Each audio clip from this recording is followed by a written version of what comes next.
আসসালামু আলাইকুম, আপনাদের সবাইকে স্বাগত জানাচ্ছি এখনকার আলোচনা। আপনাদের সঙ্গে আছি আমি সিরাজুল ইসলাম। দর্শক, খুবই গুরুত্বপূর্ণ খবর আছে, সেটি হচ্ছে হরমুজ প্রণালী দিয়ে আমেরিকা এবং ইসরায়েলের জাহাজ চলাচল নিষিদ্ধ করেছে ইরানের জাতীয় সংসদ। এ ব্যাপারে সংসদের একটি কমিটিতে প্রস্তাব পাশ হয়েছে।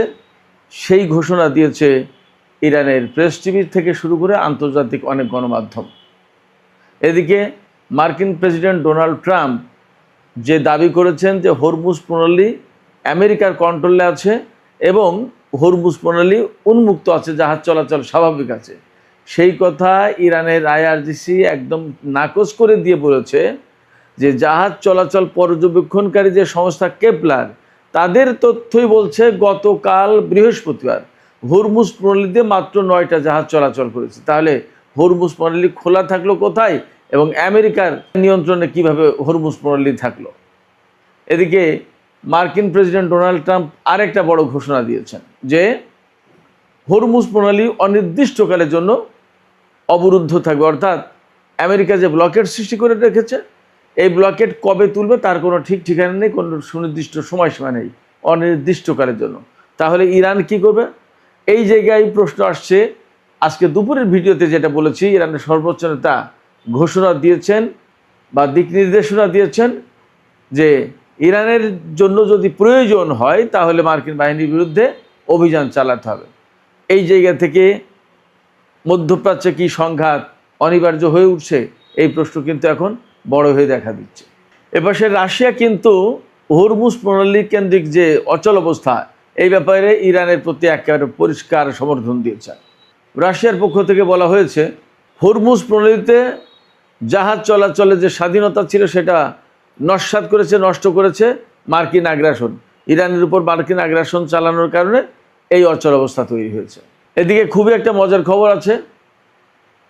ইসরায়েলের প্রধানমন্ত্রী বেনিয়ামিন নেতানিয়াহু ব্রিটেনকে অর্থাৎ ইংল্যান্ডকে প্রথম পরমাণু শক্তিধর ইসলামী প্রজাতন্ত্র বলেছেন। কেন তিনি এই কথা বলছেন?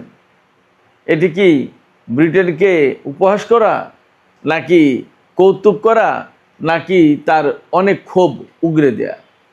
দর্শক, এতক্ষণ যে বিষয়গুলো বললাম, এই বিষয়গুলো নিয়ে একটু বিস্তারিত আলোচনার চেষ্টা করব। আশা করি আপনাদের ভালো লাগবে। আর ভিডিও যদি ভালো লাগে, আলোচনা ভালো লাগে, তাহলে নিশ্চয়ই শেষ পর্যন্ত সঙ্গে থাকবেন, লাইক কমেন্ট শেয়ার করবেন এবং চ্যানেলটি সাবস্ক্রাইব করে সাথেই থাকবেন। দর্শক, চলুন আমরা বিস্তারিত আলোচনা করি। একেবারে প্রথমে যে কথা বলতে হবে, যে বিষয়টি নিয়ে আমি আলোচনা করতে চাই, সেটি হচ্ছে ইরানের সংসদীয় কমিটিতে একটি প্রস্তাব পাশ হয়েছে। যে প্রস্তাবে বলা হয়েছে হরমুজ প্রণালী দিয়ে আমেরিকা এবং ইসরায়েলের কোনো জাহাজ চলাচল করতে পারবে না। তার মানে হরমুজ প্রণালী আমেরিকা এবং ইসরায়েলের জন্য কমপ্লিটলি নিষিদ্ধ হয়ে যাচ্ছে।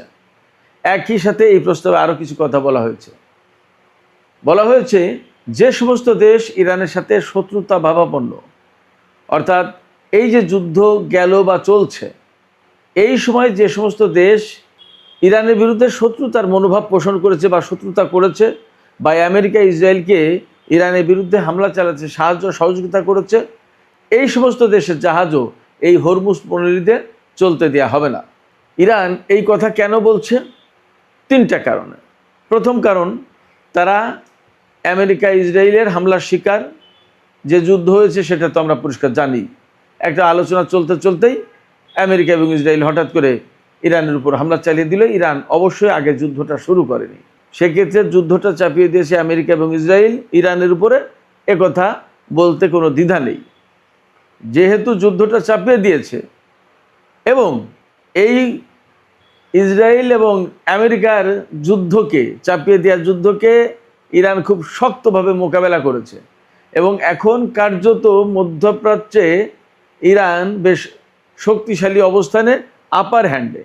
ইসরায়েল অনেক আগেই যুদ্ধ থেকে দূরে আছে, আর আমেরিকা ইরানের সাথে যুদ্ধ করার পরেও খুব একটা সুবিধাজনক অবস্থানে নেই, বরং মধ্যপ্রাচ্যে তাদের প্রচুর ক্ষয়ক্ষতি হয়েছে।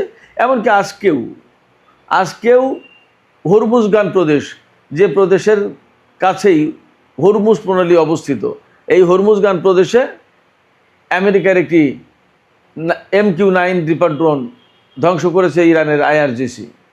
তো এই যে আমেরিকা ইসরায়েলের বিরুদ্ধে বা তাদের আঞ্চলিক যারা মিত্র ছিল তাদের বিরুদ্ধে ইরান শক্ত অবস্থানে থেকে যুদ্ধ করে এখন একটা আপার হ্যান্ডে আছে, ভালো অবস্থায় আছে, সেই জায়গা থেকে তারা তো একটু তাদের মতো করে সুবিধা আদায় করবে বা তাদের ইচ্ছা অনিচ্ছা কিছুটা বাস্তবায়নের চেষ্টা করবে। আমেরিকা এবং ইসরায়েলের জন্য হরমুজ প্রণালী যে বন্ধ করার কথা বলছে বা শত্রুতা ভাবাপন্ন যে সমস্ত দেশ তাদের জন্য হরমুজ প্রণালী বন্ধ করছে ইরান, তার দুটো কারণ বললাম। একটা হচ্ছে যে যেহেতু ইরান ভিকটিম যুদ্ধে এবং ইরান যেহেতু যুদ্ধ করে আপার হ্যান্ডে, অতএব তারা তাদের সুবিধাজনক অবস্থা এখন বাস্তবায়ন করবে, এটাই স্বাভাবিক। আর আরেকটা কারণ হচ্ছে ইরান যে কথা বলে আসছে যে হরমুজ প্রণালী যেহেতু তাদের ভূখণ্ডের সাথে লাগোয়া, এখানে আর আন্তর্জাতিক কোনো পানিসীমা নেই এবং বাকি অংশ ওমানের, অর্থাৎ ওমান এবং ইরানের ভাগাভাগি করে আন্তর্জাতিক কোনো পানিসীমা থাকে না। তার মানে ইরান এবং ওমানের পানিসীমা দিয়ে এই সমস্ত জাহাজ চলাচল করে। সেক্ষেত্রে তারা তো সিদ্ধান্ত নিতেই পারে পরিস্থিতি অনুযায়ী অন্তত, যে তারা কার জাহাজ চলাচল করতে দেবে, কার জাহাজ চলাচল করতে দেবে না, কোন জাহাজ থেকে টোল নেবে, কোন জাহাজ থেকে টোল নেবে না, টোল আদৌ নেবে নাকি নেবে না, এই সমস্ত সব কিছু সিদ্ধান্ত তারা নিতে পারে। অন্তত বর্তমানে তাদের শক্তিমত্তা এ কথাই জানান দিচ্ছে।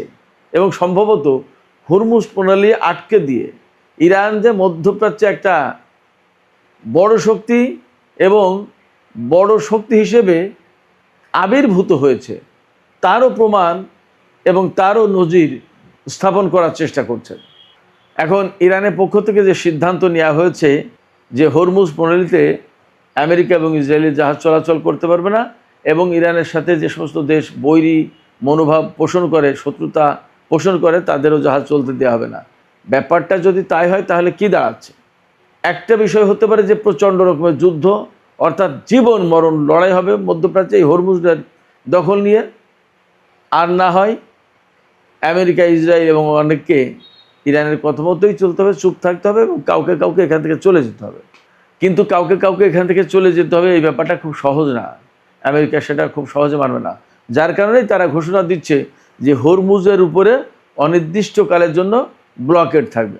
হরমুজের উপর যদি ব্লকেড থাকে তাহলে ইরান স্বাভাবিকভাবেই রিয়াকশন দেখাবে, রিয়াক্ট করবে। তারা বলবে প্রণালী আমার, এখান থেকে কে যাবে কে যাবে না সেটা তো আমি সিদ্ধান্ত নেব, তুমি আমার উপরে আমার জাহাজ পরিচালনা করতে পারবো না, সেই নিষেধাজ্ঞা দেওয়ার কে? অতএব এখানে একটা সংঘাত অনিবার্য। এখন জানি না আগামী রোববারে ইসলামাবাদ সমঝোতা স্মারকের মেয়াদ শেষ হয়ে যাবে, আজকে শুক্রবার চলে যাচ্ছে। সেক্ষেত্রে ইরান এবং আমেরিকার মধ্যে প্রচণ্ড রকমের নতুন করে সংঘাত সৃষ্টি হতে যাচ্ছে, নাকি যেভাবে আছে এভাবেই চলতে চলতে চলতে একসময় সব কিছু স্বাভাবিক হয়ে যাবে পরিষ্কার না। তবে আশঙ্কা আছে যুদ্ধ সংঘাতের।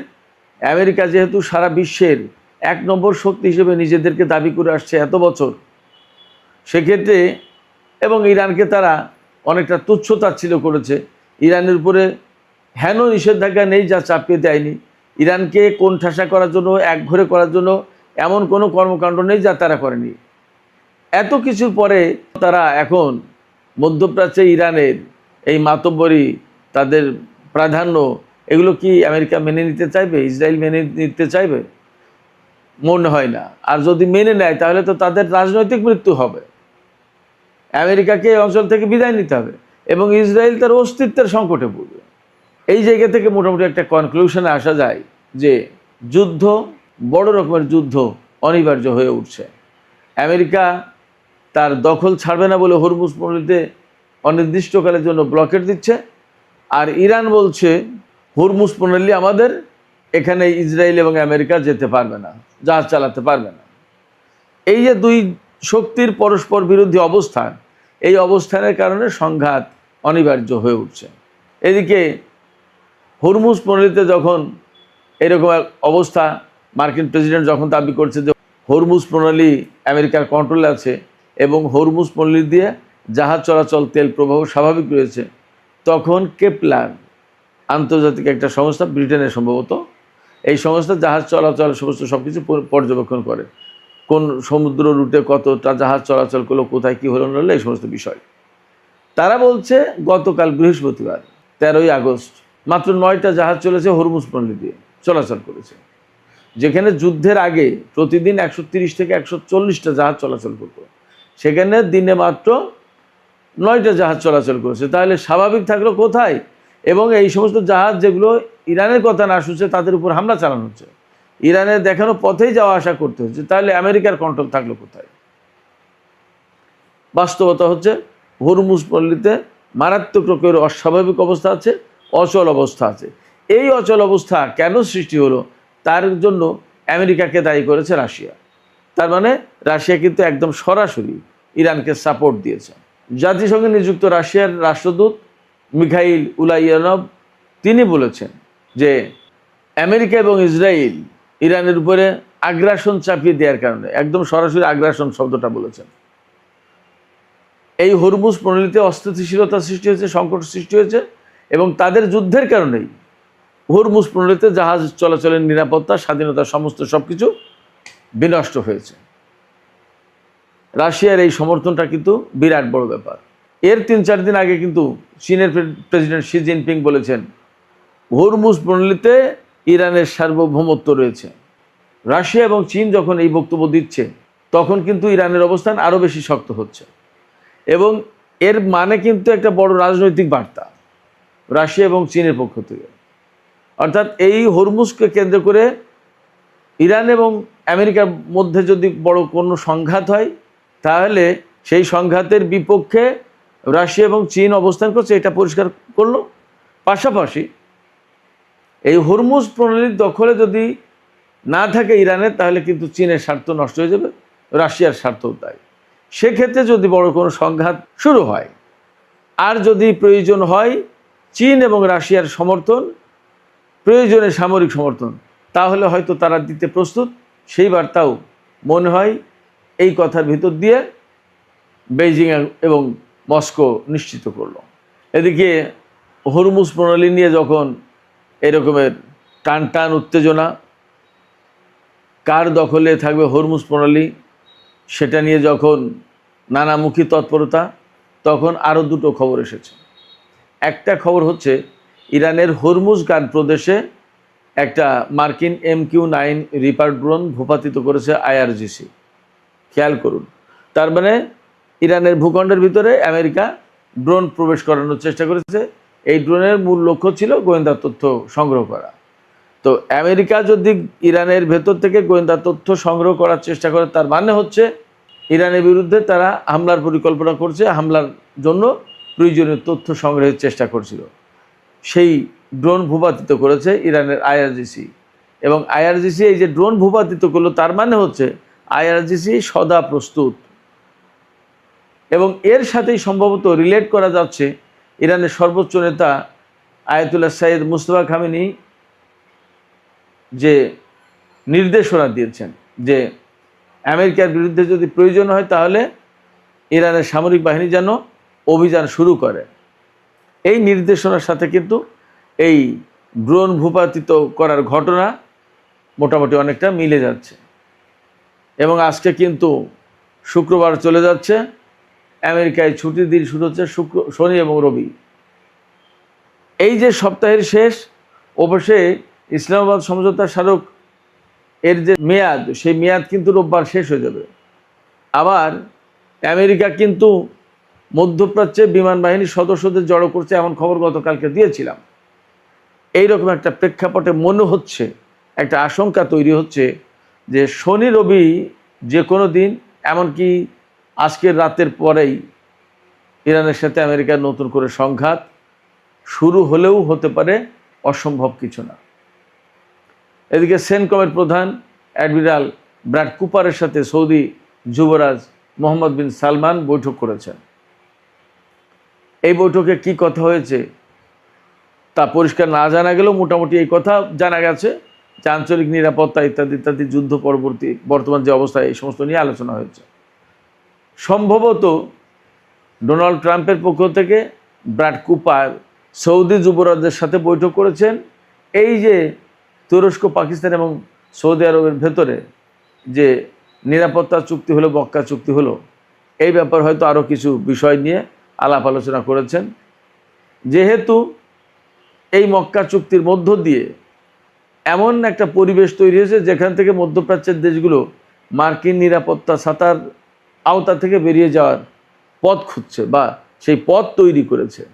এইরকম একটা জায়গা থেকে সম্ভবত আমেরিকা সৌদি আরবের সাথে আলাপ আলোচনা করছে, পরিস্থিতি কি, ব্যাপারটা কি, এবং আসলে তাদের ভবিষ্যৎটা কি, সৌদি আরব কি করতে চায়। সৌদি আরব যদি আমেরিকার সেনাদের না রাখে তাহলে আমেরিকার সেনাদের এখানে থাকার কোনো স্কোপ নেই। সুপ্রিয় দর্শক, আলোচনা শেষ করব, একদম সংক্ষেপে একটা বিষয় বলি। ইসরায়েলের প্রধানমন্ত্রী বেনিয়ামিন নেতানিয়াহু তিনি ব্রিটেনকে প্রথম পরমাণু শক্তিধর ইসলামী প্রজাতন্ত্র বলে কৌতুক করেছেন বা হাস্যরস করেছেন বা ব্রিটেনকে ইনসাল্ট করেছেন, যাই বলেন। কেন করেছেন তিনি, এটা হলো আসল কথা। পশ্চিম তীরে ইসরায়েলের উগ্রপন্থী বসতি স্থাপনকারীরা ফিলিস্তিনের জনগণকে অবরুদ্ধ করে রাখছে, মারছে, ধরছে, যা খুশি তাই করছে। এমনকি কোনো কোনো বাড়ি ঘেরাও করে রাখছে, সেই সমস্ত বাড়ির লোকজন বের হতে পারছে না। এই উগ্রবাদী ইহুদিদেরকে সরাতেও পারছে না ইসরায়েলের সেনারা। ইসরায়েলের গণমাধ্যমে এই সমস্ত খবর আসছে। এরকম অবস্থায় ব্রিটেন নিন্দা জানিয়েছে এই ইসরায়েলের উগ্রবাদী বসতি স্থাপনকারীদের এবং কারো কারো বিরুদ্ধে নিষেধাজ্ঞা আরোপ করেছে যে এই উগ্রবাদী ইহুদিরা ব্রিটেনে প্রবেশ করতে পারবে না। এটা ইউরোপের অনেক দেশেই করে, এমনকি আমেরিকায়ও করেছিল এই জো বাইডেনের সময়। এই এরকম একটা প্রেক্ষাপট থেকে নেতানিয়াহু বলছেন, ইনসাল্ট করে ব্রিটেনকে, যে প্রথম পরমাণু শক্তিধর ইসলামী প্রজাতন্ত্র, তার মানে ফিলিস্তিনি মুসলমানদের পক্ষে তারা অবস্থান নিয়েছে ইহুদিদের বিপক্ষে গিয়ে। এবং যেহেতু ব্রিটেনের হাতে পরমাণু শক্তি রয়েছে, পরমাণু অস্ত্রধারী দেশ ব্রিটেন, সেই জন্য এই কথা বলছে। ইরান এর ভিতর দিয়ে কিন্তু বেসিক্যালি ইরানকেও একটা ইঙ্গিত করা হয়েছে। তো যাই হোক তাই হোক, ফ্যাক্ট হচ্ছে যে সারা বিশ্বেই ইসরায়েলের বিরুদ্ধে আসলে মনোভাব তৈরি হচ্ছে এবং ফিলিস্তিনি নিপীড়িত নির্যাতিত ফিলিস্তিনিদের পক্ষে মতামত তৈরি হচ্ছে, তাতে কোনো সন্দেহ নেই। আমরা অপেক্ষা করি, দেখা যাক ফিলিস্তিনি এই সংকটের শেষ কোথায়। সুপ্রিয় দর্শক, আলোচনা শেষ করব। আলোচনা শেষের আগে আপনাদের কাছে আপনাদের মতামত জানতে চাই। এই যে হরমুজ প্রণালী কেন্দ্রিক যে সমস্ত সিদ্ধান্ত হলো, ইরান যে সিদ্ধান্ত নিল যে হরমুজ প্রণালী দিয়ে আমেরিকা এবং ইসরায়েলের কোনো জাহাজ চলতে পারবে না, শত্রু ভাবাপন্ন দেশগুলোও জাহাজ পরিচালনা করতে পারবে না, এতে কি নতুন করে সংঘাতের আশঙ্কা তৈরি হলো, নাকি এই চাপে পড়ে আমেরিকা মধ্যপ্রাচ্য ছাড়তে বাধ্য হবে? কি মনে হয়? আপনাদের মতামত জানিয়ে কমেন্টে লিখতে পারেন। আর ভিডিও ভালো লাগলে লাইক, কমেন্ট, শেয়ার করবেন এবং চ্যানেলটি সাবস্ক্রাইব করে সাথেই থাকবেন।